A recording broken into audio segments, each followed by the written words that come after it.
abamusembeza all those who accepted yabawo him, obuyinza they are given authority okufuuka abaana ba to Katonda. become children of God. Yesu yeebazibwe. Praise the Lord. So it's not by coincidence So since of it, for you to be called a son or a daughter of God. okuyitibwa omwana wa Katonda, Naye waweebwa obuyinza but you are given kubanga authority wasembeza o Yesu because Kristo. you accepted Christ. Hallelujah. Amen. Nekimuluma ennyo.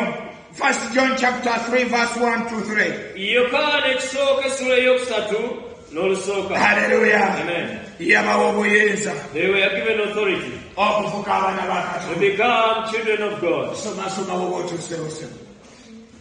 1 John chapter 3 verse 1 to 3. Yokaana ekisooka 3 lumu paka olwokusatu agamba nti mulabe okwagala bwe kuli. Mulabe okwagala bwe kuli. Okunene. Okunene. Kitaffe kwe yatuwa. Ku kitaafe kwe yatuwa. Okuyitibwanga abaana ba Katonda. Njagalibwa